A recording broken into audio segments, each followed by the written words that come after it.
അഹമ്മദാബാദ് വിമാനാപകടത്തിന്റെ പശ്ചാത്തലത്തിൽ വിമാനത്താവളങ്ങളുടെ പരിസരത്തെ തടസ്സങ്ങൾ നീക്കാൻ കരട് നിയമം വിജ്ഞാപനം ചെയ്ത കേന്ദ്ര സർക്കാർ.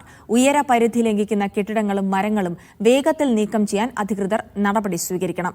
നിർദ്ദേശം പാലിച്ചില്ലെങ്കിൽ ജില്ലാ കളക്ടർക്ക് പൊളിക്കൽ നടപടി സ്വീകരിക്കാം. അപകടത്തിൽ മരിച്ച 220 പേരെയാണ് ഇതുവരെ തിരിച്ചറിഞ്ഞത്.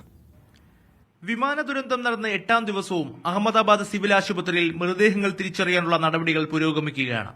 അപകടത്തിൽ കൊല്ലപ്പെട്ട മലയാളി രഞ്ജിതയുടെ മൃതദേഹം ഇതുവരെ തിരിച്ചറിഞ്ഞിട്ടില്ല. രഞ്ജിതയുടെ സഹോദരൻ ഉൾപ്പെടെയുള്ളവർ അഹമ്മദാബാദിൽ തുടരുകയാണ്. അപകടത്തിന്റെ പശ്ചാത്തലത്തിൽ സുരക്ഷ ശക്തമാക്കാനാണ് കേന്ദ്ര സർക്കാർ തീരുമാനം. വിമാനത്താവള പരിസരത്ത് തടസ്സമായുള്ള കെട്ടിടങ്ങളും മരങ്ങളും നീക്കം ചെയ്യുന്നതുമായി ബന്ധപ്പെട്ട് പുതിയ കരട് നിയമം കേന്ദ്ര സർക്കാർ വിജ്ഞാപനം ചെയ്തു.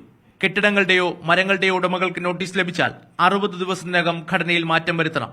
അല്ലാത്തപക്ഷം ജില്ലാ കളക്ടർക്ക് നടപടി സ്വീകരിക്കാം. ഉത്തരവുകൾ പാലിക്കുന്നവർക്ക് നഷ്ടപരിഹാരത്തിനും അപേക്ഷിക്കാമെന്ന് കേന്ദ്ര സർക്കാർ വ്യക്തമാക്കുന്നു.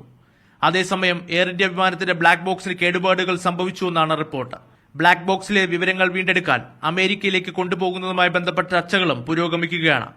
അതിനിടെ വിമാനങ്ങളുടെ അറ്റകുറ്റപ്പണികൾ നടക്കുന്നതിനാൽ 8 വിമാനങ്ങൾ കൂടി എയർ ഇന്ത്യ റദ്ദാക്കി. മീഡിയ 1, ഡൽഹി.